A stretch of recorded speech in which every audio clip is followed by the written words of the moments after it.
malakas na palakpak po para sa ating Panginoon. Happy New Year! Happy New Year! Masaganang bagong taon po sa ating lahat. Siyempre, pagka sinabing bago, new, laging bago at bago. You know, in the name of Jesus Christ, there is always new. Minsan nga, parang naiisip ko dito sa ating pananambahan ay medyo baguhin natin. Medyo palitan kaya natin. Unang sultada pa lang dito sa ating bulwagan ay preaching kagad, ano? Tapos kasi yung mga ibang miyembro na sanay sila, 9 a.m., 10:30, okay lang yun. Kahit dumating ako na 9:15, maabutan ko na yung preaching. Siguro kung baguhin natin ng konti, gulatin natin ng konti, kasi bagong taon eh. Palakpakan natin ang Panginoon, palakpakan natin ang Lord. You know, pagkabago, there is something different. Kaya sinabing bago eh, may kakaiba doon sa nakikita natin, nararanasan na ang buhay natin. Something is new, something is different. Because today is not an ordinary Sunday. Tatanda natin. Kayo ba na-experience niyo na pagka-Sunday, buhay niyo ba na-experience niyo na yung isang Sunday na inatinan niyo ay pambihira, kakaiba? Iba yung ramdam mo, from the house, nagbibihis ka, papunta ng church para sumamba, o praise and worship, bago kayo tumugtog, bago kayo kumanta. Parang there is something nyo sa buhay ninyo, sa sarili nyo, na feel nyo na parang may kakaiba yata. Tapos yung nandito ka na, di ba? Pagpasok mo, there is something, new feeling, na parang merong umaapaw, umiinit sa kalooban mo, na kakaiba yata. Because you know what? In the name of Jesus, there is something new always. Naniniwala po ko, today is not an ordinary Sunday na katulad ng last 2024. Sunday naman ay magpupuri lang ako. And this year, yung pagtawid natin sa 2025, we will experience the power of Jesus Christ, the whole new perspective na meron tayo from 2024 to 2025, bagong level ng ating pananampalataya kay Kristo Jesus. Pakisabi mo nga sa katabi mo, this year I'm gonna be different. Right? Di ba napakaganda? Pag sinabi natin, ang taon na ito ay magiging kakaiba naman ako. Hindi na yung katulad dati. Bago at bagong nilalang. Samahan niyo ako sa pagsasalo-salo natin. Para tayong kakain ng isang isda na titinikan natin, tatanggalan natin ng tinik. No? Ito yung pamagat na napili. Basahin natin ng sabay-sabay. 1, 2, 3. Yes. Itong taon na to, we will all gonna be different from the last year that we face yung 2024. Sabihin natin yan kay Lord, this year, Lord, magiging pambihira ako, kakaiba. Let us all pray. Father, we thank you and we bless your name. Patuloy ka naming pupurihin, sasambahin sa pinakamataas na antas ng aming mga buhay, ng aming mga pagkatao. Nawa po, nalugod po kayo sa aming mga inawit. At sa pangalan mo lamang po talaga, Panginoon, there is different. There is new things. Always new things in the name of our Lord Jesus Christ na ma-experience namin sa oras na ito, yung kakaiba po ng damdamin namin, kalooban namin, mapagaan, into Jesus-like. At nawa, Panginoon, ang mensahe mo magamit na absorb sa aming mga puso at sa panibagong taon ay meron kaming bagong aplikasyon na pwede po namin i-apply sa mga personal na buhay po ng bawat isa. Mangusap po kayo sa tulong ng banal na Espiritu, ang inyong lingkod ay manatiling mababa at kayo ang manatiling maitaas sa bulwagang ito. At sa bawat sulok ng bulwagan na ito, Lord, kumilos po kayo ng malaya at naman kami po ay makatanggap ng mga makabagong pananaw, panibagong pag-iisip at higit sa lahat, espiritualidad ay palakasin ninyo. Ito po yung samot dalangin namin, punong-puno ng pag-asa. In Jesus' name we pray. Amen. Okay, ang context natin, kinuha ko siya sa Book of Acts. Usually, itong Book of Acts, parang nadadaanan natin. After the Pentecost Day ito. I will read from verse 1 to 10. One day, Peter and John were going up to the temple at the time of prayer at 3 in the afternoon. So usual nilang ginagawa ito. Yung mga disipulo ng panahon, kita nyo, pagka 3 p.m. sila ay pumupunta sa mga sinagog, sa mga templo para manalangin sila because this is the hour. At sa ibang relihiyon, meron silang tinatawag sa ibang relihiyon, di ba? Meron silang 5 times na prayer sila. Pero in 3 p.m., ito yung usual na ginagawa from the Israelites. Itong si Peter at si John, ito yung kanilang trabaho. Every 3 p.m., they were going to the temple. Verse 2, May mga highlight ako mamaya, ipapaliwanag ko sa inyo. Now a man who was lame from birth, the highlight was lame from birth, was being carried to the temple gate called Beautiful. Pakitingnan mo yung katabi mo kung beautiful ba talaga. 2025, beautiful ba ang katabi natin? Yes, beautiful. Kayo yan, yung beautiful. Kayong lahat yan. The gate called Beautiful, where he was put every day to beg from those going into the temple. So very common yung passage, pag tinignan natin, meron daw isang umpo, merong isang tao na from since birth, he was lame. At dinadala siya doon araw-araw, no? Dinadala siya doon araw-araw. Yun yung kanyang buhay na. Yung routine ng buhay niya, ganon. Parang tayo, parang kayo, parang tayo rin lahat. May mga routine tayo, may mga usual na ano tayo sa buhay natin. Sino mga rito yung nagtatrabaho na for more than 20 years? 20 years. More than 20 years, ha? Hindi ba kayo nagsasawa? Hindi ba nakakasawa? Sometimes pumapasok sa isip niya, di ba? Parang nakakasawa na, yun at yun na rin lang. No? Nung nag-abroad ako, I was very challenged sa position ko kasi yun yung mabigat. 16 years po ako doon sa abroad eh. So, everyday yung routine mo, gano'n na lang. Tapos may magagalit, mumurahin ka, tapos ikaw naman, pakumbaba ka, gano'n lang. Parang araw-araw gano'n lang yung routine mo. Parang walang pagbabago. Parang nagsasawa ka na. Sa isip mo ba, gusto ko ng bago naman. No? And hindi ka pa napopromote. Yun yung mabigat doon, hindi ka napopromote. Ang napopromote pa, yung mga kasamahan mo na mga tatamad-tamad. No? Yung mga bagay na gano'n, nakakapanawa. And this lame, everyday po, dinadala siya sa templo para ano? To beg, para mamalimos. Verse 3. When he saw Peter and John about to enter, nakita ng beggar si Peter and John. He asked them for what? Money. He asked for money. Peter looked straight at him as did John. Then Peter said, "Look at us." Tingnan mo kami. Sabi ni Pedro. Verse 5. So the man gave them his attention, expecting to get something from them. Siyempre, di ba, very familiar naman tayo. Usual din sa atin, pagka nagpupunta tayo mga simbahan, di ba, nandun, dami mga beggar. Wala naman talaga silang gusto kung di mamalimos eh. Tama? They want money. Ito yung trabaho ng beggar. Verse 6. Then Peter said, "Silver or gold I do not have. But what I do have, I give you. In the name of Jesus Christ of Nazareth." Sa ibang salin, sabi doon, "Rise up, walk." Very commanding yung salita. Remember that Jesus Christ, ang dami niyang pinagaling na lame, di ba? Yun din sinasabi niya, "Take up your mat, rise up, and walk." The same words that came from Peter nung panahon. Remember, this is after the Pentecost day, after the Holy Spirit came down sa mga disciples at that time. Verse 7, taking him by the right hand, inabot ni Pedro ng kanyang kanang kamay itong beggar, at sabi rito, he helped him up, and instantly the man's feet and ankles became strong. Verse 8, he jumped to his feet and began to walk. Then he went with them into the temple courts, walking and jumping and praising God.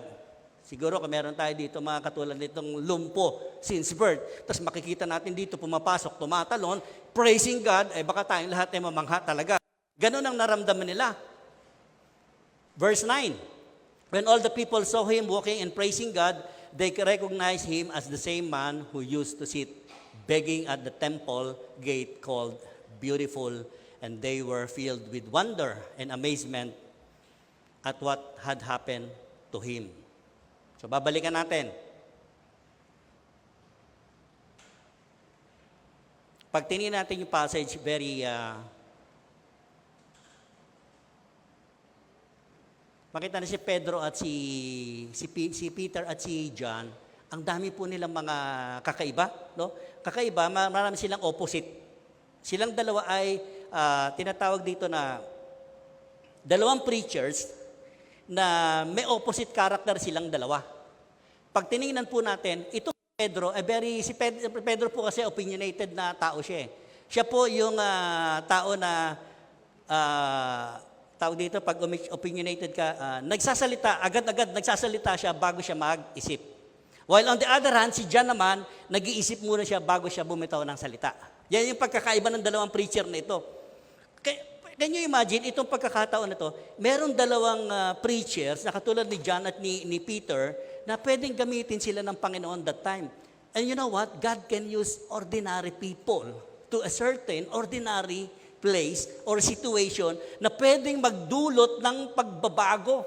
Spectacular miracle itong ginawa nila eh. And God, tayong lahat, pwede tayong gamitin ng Diyos into our ordinariness. Kung meron salitang ordinariness, siguro yan ang i-add natin yan. Yung blessings and breakthrough sa mga buhay natin. Sino nakaka-relate dito? Ang sabi ni Peter, silver and gold, I don't have. Meron sila? Yun nga ang kailangan ng beggar eh. Sino nakaka-relate sa atin dito? Pumunta ka rito sa church, tamang-tama lang yung pamasahe mo. Pero meron kang isang napakalaki at napakatatag na pananampalataya kay Kristo Jesus. Palakpakan mo nga si Jesus. Sino sa atin dito nakaka-relate? Ang sabi ni Pedro, wala kami niyan eh. Pero meron kami, in the name of Jesus Christ of Nazareth, rise up and walk. Sa context natin, pag tinignan, sinuri nyo, si Peter, madalas makikita natin, si Peter yung madalas magsalita. Pero dito sa passage, wala tayong maririnig kay John. Only Peter spoke to that beggar, to that lame man. Lahat, dialogue po ni Peter. Na-opinionated siya, samantalang itong si John ay tinatawag reflective. Tingnan mo yung katabi mo. Yung katabi mo ba ay, katulad ba siya ni Peter o ni John, na nagpo-post kagad sa FB bago mag-isip? Ha? Tama ba? O, post ka agad ng post sa FB bago mag-isip. At pagkatapos nun, andun ang pagsisisi. Bakit ko kasi na-post? Para si Peter. Parehas lang naman tayo ni Peter eh. There is a contrast between Peter and John. You know, after the Pentecost, ang dami sila mga contrast talaga. And you know what? Yung mga disciples talaga, may mga contradiction talaga sila. Parang tayo rin. Dito naman sa church, hindi lahat ng tao nandito, mga atin dito gusto ako eh. Patawarin kayo ng Diyos. Ganon din naman ako, hindi lahat kayo gusto ko. Patawarin tayo ng Diyos. Pero ang maganda rito, napapagkaisa tayo ng Panginoon pagdating sa krus ng Kalbaryo. And that Peter and John, they were together, they were compiled each other, they will not contradict each other after the death of the Lord Jesus Christ. Kaya tayo may celebration ng death of the cross. Palakpakan natin si Kristo. Can you imagine, lahat tayo napapagkaisa tayo pagdating sa kamatayan ni Kristo Jesus. And that's the good news. Kahit yung ma-bring natin lahat tayo, hindi naman tayo nanggaling sa iisang pananampalataya, sa iisang church. Napakarami ng mga congregation na pinanggalingan natin. Pero pagdating dito sa loob ng Day by Day San Pedro, nagkakaisa tayo. It's all because the cross of Jesus Christ and the resurrection of Jesus Christ. We are all together. We are all one in crucifixion ni Jesus Christ. Pinagkasundo tayong lahat kahit magkakaiba ang mga personality natin. But when we approach the death of Jesus Christ, lahat po tayo iisang katawan na bubuo sa pamamagitan ni Kristo Jesus. Let's give a clap kay Jesus. Yan yung bago dapat refreshing to Something that is brought us together. Hindi lahat tayo nagkakasundo sa totoo lang, pero sa krus ng Kalbaryo, doon tayo nagkakaisa. We are not compete each other. May mga competition nangyayari minsan, pero wag natin pananatilihing matagal yon forever. Ang sabi rito, we are in completing each other. Kinukumpuni natin, binubuo natin lahat kung ano yung will ni Lord sa mga buhay natin. And we are not competing each other. So verse 2 and 3. Verse 2 and 3. Now a man who was lame from birth. Siya yung, sabi ko kanina, ay isang tao na ang routine niya. You know, pag tinignan ito sa chapter 4, pag tinignan natin, itong lame man, almost 40 years old na po siya. So from birth, 40 years, na gano'n yung kanyang routine araw-araw. But pagka nagbabasa ako minsan ng text sa Bible, tingnan nyo, may contrast. Anong contrast dito? That lame man, he was in a ugly situation. No? Nandun siya since birth But on the other hand, he was on the beautiful place. Tingnan nyo yung katabi nyo. Tingnan natin yung sarili natin. Ngayon, siguro kung meron kang pinagdaanan last 2024 o ngayon, dala-dala mo pa sa 2024 yan, nandito ka ngayon for 2025. You have an ugly experience. May pangit ka na experience sa buhay mo, kapatid. Pero nandito ka ngayon sa beautiful place. Nung araw siguro, dinadaan-daanan mo lang itong Day by Day San Pedro Ano ba yan? Simbahan ba yan? Sino dito yung mga nakaranas na walk-in lang? O sino dito yung mga na-invite lang? Attend ka doon sa Day by Day sa San Antonio ang address namin. Pag dumadaan ka dyan, naka-tricycle ka o ano man sasakyan mo, ayan pala yung Day by Day. Pero praise God, mga kapatid, one time, dito sa church na ito, dito mo na-encounter ang presensya ng Panginoong Hesukristo. Kaya pasalamatan mo si Kristo Jesus, kaya ka nakaupo ngayon dyan. Let's give thanks to the Lord. I believe, kaya ka nandito dahil sa divine appointment sa iyo ng Panginoon. Kaya sabi ko kanina, itong araw na ito, itong linggo na ito, is not just an ordinary Sunday na tayo umaattend lang. Something different. Something na meron kang ma-encounter ngayon sa presensya ng Diyos dahil sa kanyang mensahe. Kasi kung minsan, alam nyo, ang dami natin mga kabisihan sa buhay talaga. Let's be honest sa mga sarili natin. Marami tayong mga business sa buhay natin, right? Pero hindi natin alam minsan, may mga taong inilalagay along the path ng ating daraanan, nilagay pala ng Panginoon yun, hindi natin pinapansin. Remember that in Luke 17, yung Good Samaritan? The Good Samaritan, remember? May Levites, may Pariseo, nilampasin nila yung hinold up, yung halos mamatay na sa ano. Pero may isang foreigner, may isang foreigner. Sabi nung pastor, foreigner yung isa na yun eh. Foreigner, Samaritano nga eh. Siya pa yung nakapukaw ng pansin doon sa tao na binugbog, hinold up, dinala niya sa panuluyan. Minsan sobrang tayo busy sa buhay eh. Pero alam niyo, ang dami mga inilalagay ng Panginoon sa daraanan natin. And you know what? Marami sa ating mga pagkakataon sa buhay natin na hindi tayo nagre-respond. That we will fail. Nabibigo tayo doon sa opportunity na ibinigay sa atin ng Panginoon. Every Saturday, Sunday, nandun ako sa church, sa sementeryo kay misis ko. I was going there every time. Kanina, na-meet ko na naman, may kapitbahay kami roon na Ito isang halimbawa lang, example. Hindi ko naman sila kilala, pero nagkakilala kami roon. Every time nakikita nila, Kuya, sino yung namatay dyan sa mo? Kwentuhan kami, asawa ko, samantalang siya, tatay niya, tsaka yung kapatid niya. So kwentuhan kami, you know what? Yung isang anak pala niya, he was a stage 4 cancer. Stage 4 cancer sa breast. Siguro nanonood siya ngayon. Doon kami pinit ng Panginoon. Ito yung sinasabi ko, sometimes may mga sa buhay natin, abala tayo, busy tayo, punta ka cemetery, iiyak ka lang doon. Pero may mga inilalapit doon sa daraan mo, ang Panginoon. And this family, sila Muntinlupa rin. This family, sabi niya, pastor po pala kayo. So sinabi ko sa sarili ko, taga day by day ako. Baka gusto nyo mag-church minsan, I will invite you. Hindi pa sila punta rito, Catholic sila actually. So sabi niya, pag-pray nyo naman po ako. For almost 2 months kami nagkakilala. Pray and pray. You know what? Ilang kimo na siya ngayon, bumalik sa dati. Yung kanyang kalusugan. That is a good testimony. You know what? The power of prayer, hindi ako magaling. Ang magaling si Jesus. Na ilapit mo for someone who is a cancer patient, right? Kanina ando kami, mangiyak-ngiyak siya. Sabi niya, Pastor, survival ako. Claim it. Sabi ko, claim mo yan eh. Claim mo sa pangalan ng Panginoong Jesucristo. Magaling ka talaga, na-restore ka ng Panginoon. You know, that kind of relationship, dito nakita natin, sila Peter, everyday silang nagpupunta roon. Actually nga, pag tinignan niyo yung verse na ito, yung passage na ito, even before was alive that time. They used to go there at the temple. Itong beggar na ito, very familiar to. Maaring sabi ng mga many scholars, nakita na ito ni Jesucristo. But now, why now? Bakit ngayon lang napagaling? Sa panahon nila Peter at ni John. Remember that Jesus Christ, when He teaching His disciples, ang sabi niya, mapapalad ang mga taong hindi ako nakita ng personal, no? Hindi ako nakasalo sa pagkain, pero nanampalataya sila because magagawa nila na higit pa sa mga gagawin ko. And Peter was one of the witness. Si Pedro po, siya yung mga taong madaanan ng anino niya, gumagaling po, may mga sakit. Grabe, ano? But this time, itong beggar na ito, walang ginawa ito, kundi maupo doon sa harapan ng templo, wala siyang hinahanap, kundi bigyan siya ng pera. Yun ang kanyang motibo. Yun yung kanyang buhay araw-araw. Yung routine niya. Ano sabi ni Peter? Di syempre, humihingi ng pera. When he saw Peter and John about to enter, he asked them for money. Peter looked straight at him, as did John. Kita nyo, as did John, si John, wala talagang tokis. Then Peter said, tingnan mo kami. Sabi ni Pedro. So, ang layo naman doon sa hinihingi. Siguro, siya, nagbigay ako ng pagkain doon sa namamalimos. Alam niyo, sabi sa akin, ayoko yan, gusto ko pera.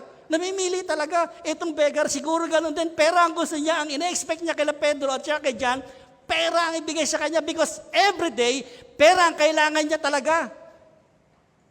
Ito ang miracle, verse 5. Anong sabi ni Peter? So the man gave them his attention, expecting to get something from them. Yun talaga yung expect niya. Verse 6. Then Peter said, silver or gold, I do not have. But what I do have, I give you. Kung ano meron ako, yun ang ibibigay ko sa iyo. In the name of Jesus Christ of Nazareth, rise up and walk. Ano ba yan? Makakain ba yan? Pwede sabihin siya, ano ba yan? Makakain ba yan? Sino ba yan? No, pwede sabihin sa atin, in actual, in literal talaga. Pero si Peter, parang pag sinaysay natin ito, parang tayo, di ba? Lahat tayo rito, may pangangailangan. May mga gusto tayong lahat. Parang sinasabi sa atin ng Panginoon ngayon, kapatid, kaya ka nandito ngayon, alam ko kung anong gusto mo. Pero hindi yun ang ibibigay ko. Ano ibibigay ko? Kung ano yung kailangan mo, yun ang ibibigay ko sa iyo. And that is Jesus Christ. Kaya si Peter, sabi niya, wala kaming silver or gold. Meron kami sa pangalan ni Kristo Jesus, tumayo ka, lumakad ka. Kaya tayong lahat nandito dahil sa pangangailangan natin, huwag tayo magtatampo-tampo pagka yung mga gusto natin hindi ibinibigay ng ating Panginoong Kristo because hindi yan ang pangunahing pangangailangan natin. Di ba, ang dami naman beses panalangin natin, yung gusto natin mangyari sa mga buhay natin. Pero hindi po yun. Sometimes, many times sa buhay natin, hindi natin makamit. Kasi ang sabi ni Jesus, hindi yan ang kailangan mo. Ito ang ibibigay ko sa iyo. From since birth, itong lumpo na ito, namuhay siya ng routine niya, ganun na lang sa buhay niya, araw-araw, walang nabago. Pero this time, there is something new. There is different. This Sunday is ordinary, pero gagawin sa atin ng Panginoon, extraordinary Sunday. Palakpakan natin si Jesus. Tingnan mo yung sarili mo ngayon. Siguro marami sa atin dito ang nangangailangan ng patience. For 2024, hindi kayo na-experience ng nag-over kayo. Tama? Nagalit kayo? Ako, napipikon din ako sa pagmamaneho minsan naamin ko naglalak ako dyan. Siguro kailangan mo, kapatid, patience. Hingin mo sa Panginoon, ibibigyan. Wisdom. Marami sa atin nangangailangan ng wisdom. Healing. Stewardship. Ang tigas ng anak ko, pastor No? Ang tigas ng anak ko, kahit anong gawin ko, ginawa na namin lahat, pero ganun pa rin, ang tigas ng ulo. Hindi namin madisiplina. Mali pala ang pag-i-steward natin sa mga anak natin because you don't ask for God. No? Relationship, broken relationship, hingin natin sa Panginoon. Baka naman may diferensya ako, Lord Hindi naman yung kaasawa ko, hindi anak ko, hindi yung magulang ko, o sino-sino man, no? We have to ask what we need, not we want. At ang Panginoon natin hindi magdadalawang isip. Faithfulness at alam na alam ni Lord yung tunay na kailangan natin. Sabi ni Peter, hindi kita bibigyan ng isda. Tuturuan kita kung paano mangisda. Palakpakan natin. Bakit? Kasi itong beggar na to, pag binigyan ng limos, kakain siya ngayon, right? Baka marami siya naipon. Kita niyo dyan, ang dami mga namamalib. Kaya lang gusto niya ng pera, kakain sila ngayon. Kung minsan makikita mo pa sa kanto na nagkakarakos. Right? Tama. Sabi ni Peter, hindi kita bibigyan ng pagkain mo sa oras na ito. Tuturuan kita paano mangisda. At yan ay pinaka-the best na pwede natin makuha sa Panginoong Jesucristo. Kasi pagka tinuruan ka mangisda ng Panginoon, hindi ka lang kakain ngayon, kakain ka forever at ang buhay mo babaguhin ng Panginoong Jesucristo because Jesus is a God of newness in life. Siya yung bago na buhay natin. Buong pagkabuhay natin, kayang-kayang baguhin ng Panginoong Jesucristo. This beggar was there for a long time. Nakita natin dito, 2 months after nung kanyang resurrection, itong beggar na ito nandoon pa rin. Kaya nga sabi ko kanina, this year, Lord, nawa may mga bago naman. Something is different, no? Hindi lang ordinary day sa amin. Because ang Diyos natin, kaya niyang palitan, baguhin yung mga daily routine natin, yung nakasanayan natin, baguhin ng Panginoon natin yan. At kapag na-encounter natin, truly indeed sa puso natin si Jesus Christ, sino dito talaga yung na-encounter natin si Jesus Christ? Yung nagulat ka mismo sa sarili mo, ako ba ito? Ito ba talaga ako? Parang hindi naman ako. Ito yung dati. Right? Siguro, hindi man tayo literally or physically lame. May mga spiritual lame tayo sa buhay natin. Marami tayong excuses sa buhay natin. At lagi ko sinasabi, alam niyo po, yung paglilingkod sa Panginoon, privilege po yan. Wala pong kapantay na kabayaran yan. Huwag na huwag magiging hindrance sa atin yung ating paglakad, paglilingkod sa Panginoon. nagiging hindrance yung mga bagay na, okay lang, hindi na, pwede naman pala, okay na, nakasanayan mo na. And you know what, Jesus Christ, babaguhin niya yung mga attitude natin ganyan. And sabi ni Lord, ang babaguhin ko sa iyo, ikaw. Di ba? Ang daming beses natin, sinasabi natin, Lord, baguhin mo naman yung situation. Ang hirap ng buhay natin. Si Lord, ang sasabihin ni Lord, baka minsan tayo pala ang kailangang magbago. Right? At sabi natin, bagong taon.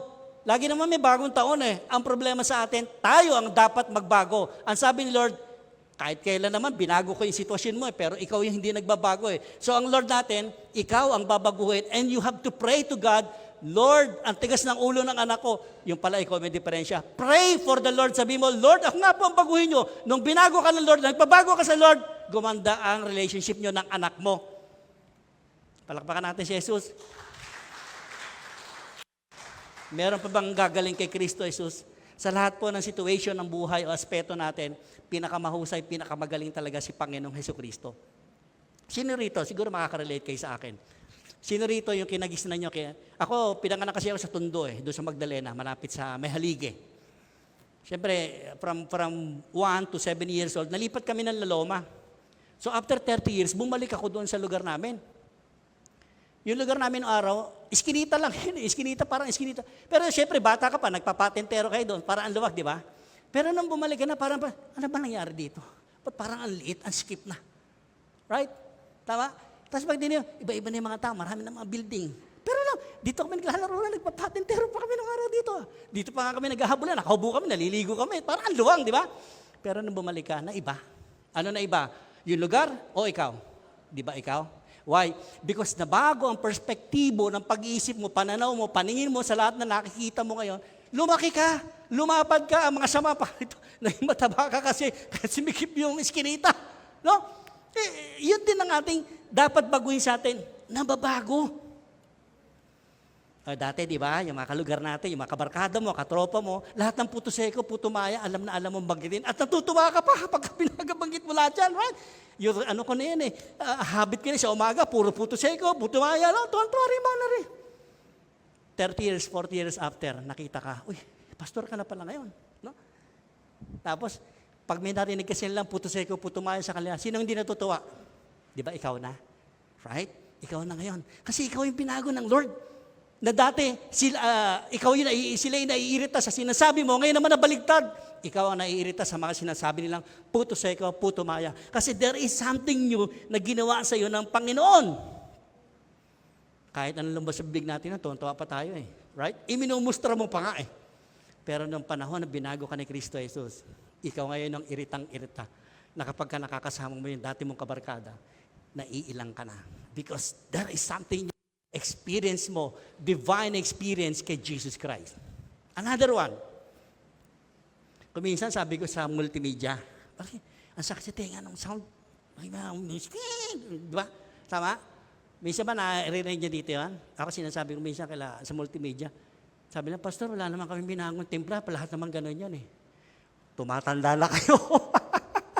Aminin natin. Hindi kayo nakarelate, wala nakarelate.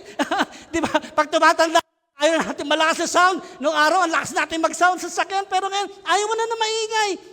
Yung pala, nagiging senior ka na pala talaga. Sign pala talaga na tumatanda tayo. Maraming bagay na kinaayawan na tayo. Kasi nung bata ka, mahilig ka sa mga malalakas. Tumanda ka lang pala, pastor. Ang sabi nila, no? So, naiirita ka. But how? Now, there is something has changed. Ikaw yung nagbago. At kung lagi natin ipapanalangin, ako, lagi kong prayer, Lord, baguhin mo yung ganito. Ngayon, iba na. Lord, pag nalulungkot ako, baguhin mo yung puso ko. Right? Because from your heart, it will come out. Diyan magsisimula Lungkot ka na lungkot, isip ka na isip, ano mangyayari? Magawa niyo na po si Mrs. January 7, birthday ko, January 9, kamatayan na asawa ko. And there is one celebration lang. Gusto ko mag-celebrate talaga. Gusto ko may mapasayang tao. No? Kasi malulungkutin ako Gusto ko naman may papasaya akong tao para maging masaya din po ako. Dito, sa ating church, there is always something change that will happen to each and every one. Kasi dito ko na-encounter, sabi mo, dito ko na-encounter ang Panginoong Kristo. Dito ko nakita yung pangalawang pamilya ko. Dito ko nakuha yung kapalagayan ng loob ko. At dito ko rin nakita yung kaaway ko. No, kumisa, pati kaaway kasama. Right? Kasama pa rin yun. Pero yung pala ginagamit ng Panginoon yung mga pagkakataon na yun para babago talaga ang tunay na puso mo, kapatid. Sabi niya, love your enemy. Kahit kaaway mo yung turing mo sa kapatid mo, love your enemy. Dito sa Day by Day San Pedro, makikita natin yan. Diyan ko na-encounter ang Panginoon. Diyan ko na-meet ang mga kapatiran. Pastor, mukhang napapanot ka na. May nagsabi sa akin, mukhang napapanot ka na eh. Di bali mapanot, hanggang sa makalbo ko, basta makapal naman ang aking pananampalataya kay Kristo Jesus. Nagiging extraordinary ka. You know, yung mga churches sa mga mall, hindi naman masama yun, di ba? Tingnan nyo, bakit ang dami-dami na attendees pala sa mall? Right? Na hindi naman natin minamasama sila. Siyempre, yung mga tao, uy, magsimba tayo sa church. Kunya, lang to, example, simba tayo sa church. Pagkatapos ng simba natin, nandun na ang mall, manonood tayo sini, kakain tayo sa labas. And that's good, wala namang problema dun. Pero where is the motive? Where is the true heart? Where is the true heart that you are seeking the presence of the Lord? Right? Ilipat mo sa pangkaraniwang lugar yon. Tingnan mo, kalahati ng membro mo mawawala sa simbahan mo.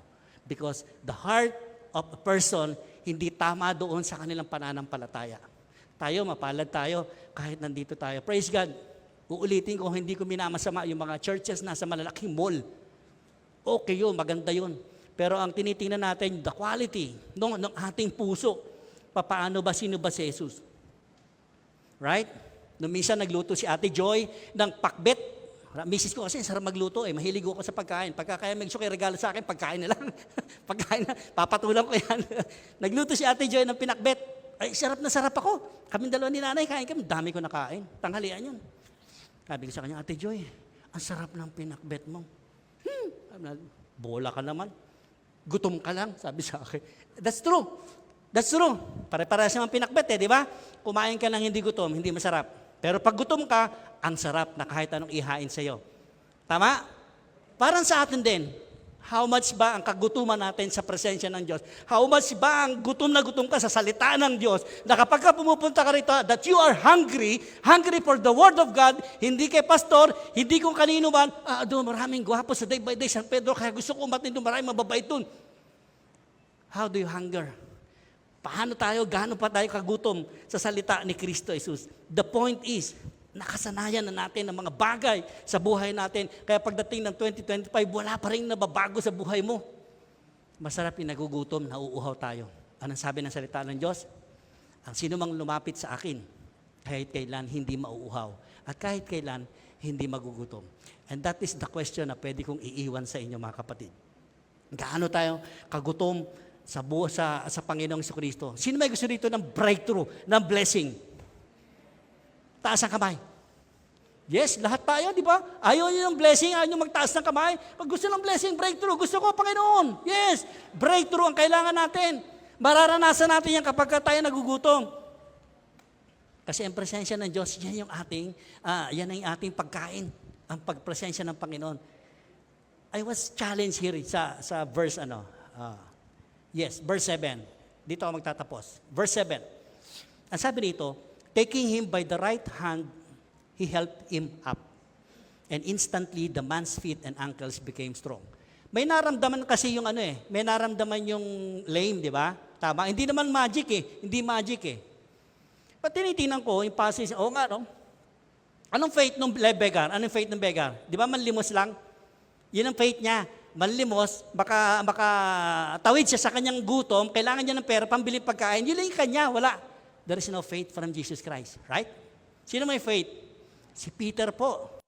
Peter, nung inabot ng kanang kamay niya itong beggar, kita niyo yung connection? Nung inabot niya yung kamay, tumayo. Why? Because the faith that Peter and John had, yun ang tunay nagpagaling dito sa layman. Actually, wala siya. The faith that comes from Peter, yun yung dumaloy sa kanya. Kaya unti-unti, yung mga tinatawag natin mga lited, no? Nakaramdam ito Kaya siya tumayo daan-dahan. And that faith, pwede rin mangyari sa atin. Pag may humingi sa atin ng panalangin, if you have faith like Peter, pwedeng gumaling mga kapatid. Just like Peter, Hindi dahil wala lang siyang pananampalataya. Remember yung lumpo rin, yung lame na dinala ng 4 na magkakaibigan, binakbak yung bubungan ng bahay ni Peter. Natatandaan niyo sa Bible yun, right? Wala siyang halos pananampalataya. Ang may malakas na pananampalataya, yung 4 na kaibigan niya na nagdala doon kay Panginoong Jesus. And just like we ask, tayong lahat po, na kapag meron tayong gustong ihatid, no, dalhin sa paanan ng Panginoong Kristo that we have faith, that person is like the same beggar, mababago at mababago ang buhay niya. Kung hindi man ngayon sa panahon na to, sa mga darating na panahon, makikita mo ang taon, magsasabi sa iyo, salamat po kapatid, salamat sa iyo kapatid. Kundi dahil sa prayer mo, hindi ko mararating ngayon kung nasaan ako. Palakpakan natin si Kristo Jesus. Bilang panghuli, tingnan nyo, ito maganda sa atin. Kaya sabi ko, there is always the something good will happen to you from this day on. From this moment of time, may mangyayaring maganda because of the experience of the presence of the Lord. Let us bow our head and close our eyes. And as we partake dito sa ating communion, the Lord's Supper,